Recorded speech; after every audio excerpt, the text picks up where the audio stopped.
Alors, je m'appelle Lily Bloemers, je travaille pour Arte dans une unité de programme qui s'appelle les créations numériques, où nous coproduisons des jeux vidéo depuis une dizaine d'années. Et nous avons aussi une activité de publishing. De mon côté, je m'occupe plutôt de suivre les productions avec les équipes, pour la partie plutôt copro.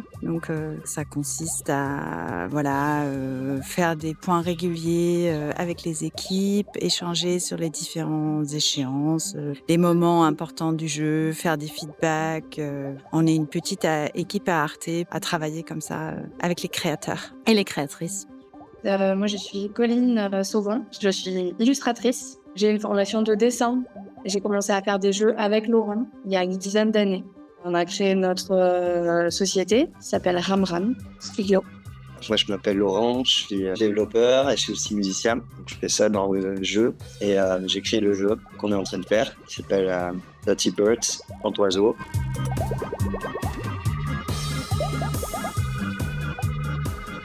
Arte, on a une mission de service public. Et après, sur le jeu vidéo en particulier, nous, on voit le jeu vidéo comme un terrain aussi d'expression et un terrain artistique avec beaucoup de créatrices et de créateurs très intéressants. Et donc, notre mission, en quelque sorte, c'est de soutenir le jeu d'auteurs et d'autrices. Donc, le jeu indépendant, par définition. Et puis, on rencontre de plus en plus de projets très chouettes. Donc, on a de plus en plus de mal à choisir. Mais globalement, on est sur un engagement de 3-4 jeux en coproduction par an. Et donc, également en publication. On vient de fêter les 10 ans du jeu vidéo, de notre implication dans le jeu vidéo. Ça a donné encore plus d'élan à l'équipe et je pense à cette activité-là. On travaille avec d'autres studios européens. On travaille avec un studio suédois maintenant. 30 Birds est porté par un studio belge. Donc, globalement, on sent que c'est un moment où on s'ouvre à l'Europe. Donc, c'est intéressant.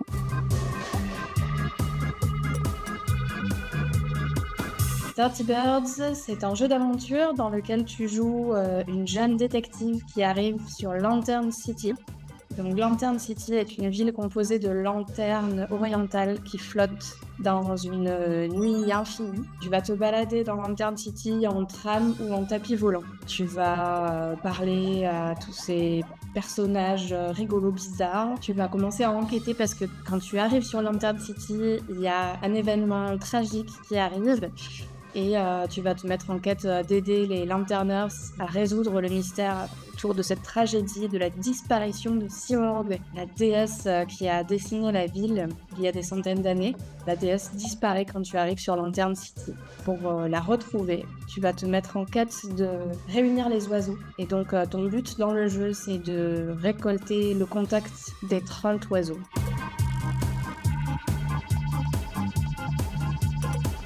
On est allé faire un voyage à Istanbul et c'est là qu'on a découvert les miniatures persanes. Les miniatures persanes, elles illustraient les contes perses autour du XVe siècle.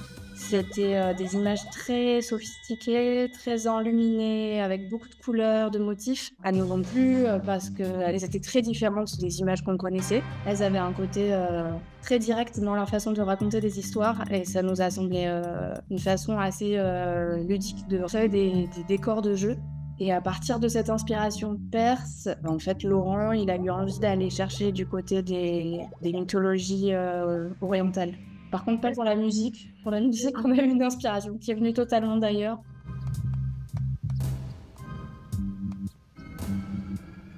À la base, on avait travaillé sur un livre. Justement, on avait repris le style des miniatures pour les illustrations. Et on voulait raconter Istanbul, mais à travers des miniatures persanes qu'on avait recomposées. Quelques années plus tard, il nous a proposé d'exposer des aspects de ce livre et des images. Et à ce moment-là, on faisait des petits jeux. Et je me suis dit, on va faire une peinture interactive pour l'expo parce que c'était pour amener quelque chose de nouveau. Et c'est là qu'on a créé le concept un peu de ces lanternes on a créé ce truc de mettre des peintures dans une forme de cube. On voulait garder l'originalité des compositions des miniatures qui sont verticales. Pour garder cette verticalité, on ne pouvait pas juste les aligner et faire un grand décor en 2D. Donc on s'est dit, alors si on les disposait sur les faces d'un cube, on garderait des tableaux indépendants, mais ça permettrait de les articuler. Et c'est devenu des cubes qui sont devenus des lanternes, qui sont devenus des quartiers de Lantern City. Et donc avec ce truc un peu entre Fez, Mario Paper, et voilà. Et donc ça a vraiment plu. Et c'était chouette, ça faisait vraiment un effet très chouette. Donc on s'est dit, ah mais si on pouvait faire évoluer, pour faire un jeu avec ça.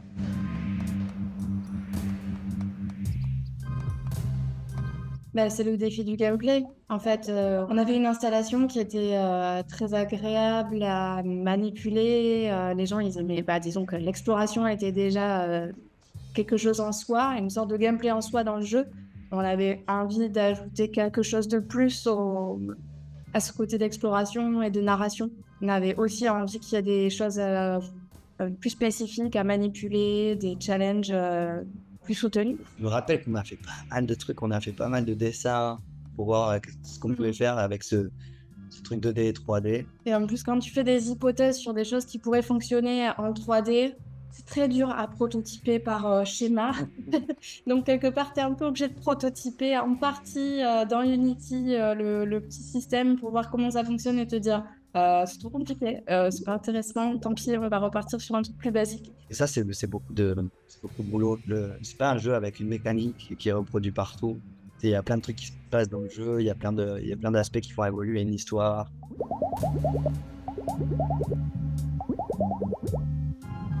Il y a pas mal de membres de l'équipe qui sont partie prenante de ce qui vient, de ce qui intervient dans le jeu. J'ai l'impression que moi, j'ai pas énormément écrit vraiment au sens noble de l'écriture. On va dire, j'ai plus brainstormé sur les idées avec tout le monde et tout ça. Et le fait, des fois, que j'amène des idées graphiques à provoquer des sortes d'interactions ou de nouvelles idées narratives. Donc, moi, j'ai plus l'impression que j'écris vraiment avec le dessin. Et après, Laurent, lui, il va vraiment écrire, mais pas tout seul. Il écrit aussi avec un autre écrivain qui, lui, est vraiment anglophone de base. Donc ça aide. Et avec le deuxième graphiste, Antoine, il a aussi écrit une partie du scénario, de subtilité sur certains personnages, de certaines parties du gameplay. C'est que c'est un jeu à histoire, quoi. Il y a plein, mais plus à histoire au pluriel, quoi. Il y a plein d'histoires, il y a plein de détails intéressants. Par exemple, avec l'écrivain John, qui lui écrit les dialogues spécifiquement, avec lui, des fois, on se bagarre un peu sur ces trucs-là, sur ces points que lui, en fait, il va avoir une approche de plot, une approche d'histoire générale. Et en fait, moi, je suis un peu anti ça. J'ai un truc de ah non, je veux pas qu'en fait tous les aspects de l'histoire ou des choses qui se passent soient des sortes de rouages dans une grosse histoire. Moi, je veux qu'il y ait des petits machins qui soient des anecdotes, des trucs qui sortent, qui font ressortir comme s'il y avait des histoires dans ce monde, mais on n'avait pas non plus la totalité. L'idée qu'à un endroit, il y a des gars qui se droguent avec des insectes en se faisant piquer par les insectes, par exemple, des choses, des choses donc qui sont pas du tout des trucs fondamentales à l'histoire ou des trucs comme ça, mais qui apparaissent, quoi. Et je pense que ça, c'est une des originalités. La musique est inspirée de musique jamaïcaine, mais après mais quand même en intégrant des sonorités et des éléments de musique orientale en général, persane, turc. On est parti dans cette direction juste pour pas. En fait, on s'est dit à un moment, je cherchais quelle musique faire, et en fait, j'avais pas envie de partir dans une sorte de cliché de musique fantasy orientale. Joue les personnages aussi. Il y a des personnages dans le jeu, il y a des instruments de musique dans le jeu, et c'est ça qu'on joue, quoi. On voulait un truc qui soit aussi anachronique. Donc c'est pour ça que c'est pas non plus genre essayer de reproduire une musique traditionnelle, artificielle de cet endroit, qui serait plus donc dans ce qui ferait penser plus du côté du monde réel à la folk music, etc. Après, il y avait aussi cet enjeu de devoir faire la musique avec des synthés et un ordinateur, parce que moi, j'avais pas envie d'enregistrer, j'avais un peu peur d'enregistrer, ça me semblait trop compliqué. Donc, ça a aussi orienté vers ce choix. J'ai l'impression que, comme à chaque fois, ça plaît beaucoup. Le stand, il est tout le temps occupé. Les gens ont l'air contents de jouer. Ils vont au bout de la démo. Et la démo est quand même assez longue. C'est une démo qui fait 1 heure, quasiment, si on la joue vraiment, vraiment, vraiment jusqu'au bout. Et La réception, elle est très positive. On voit les petits stickers que le public met à chaque fois. Et puis, il y en a beaucoup pour le vote du public. Et puis, même précédemment, oui, la réception a été positive. Moi, j'ai vu des gens qui suivaient le jeu, même à travers plusieurs festivals, et qui étaient toujours contents de rejouer. On est très, très contents de ça.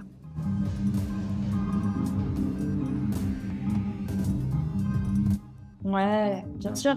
Je pense que ce qui nous a donné le plus d'idées, c'est l'intensité de la production sur un jeu comme 30 Birds qui nécessite une équipe de 8 à 10 personnes. On s'est dit que pour le prochain, on aurait envie de faire quelque chose d'assez différent. Il y a quelque chose qui me fascine et je pense qu'il est naturellement ludique, c'est l'observation des maisons. En fait, tu vois, quand une maison vient d'être détruite et que tu vois la façade, tu vois l'intérieur de la maison sur la façade et tu devines qu'il y avait une salle de bain, là, un escalier, un peu comme tu peux passer du temps à observer tes boîtes de polypocket et imaginer tout ce qui pourrait se passer dans des tout petits espaces. Ce rapport qu'on a d'échelle ou en tout cas de voyeurisme sur l'intérieur des maisons, chose que je trouve très inspirant.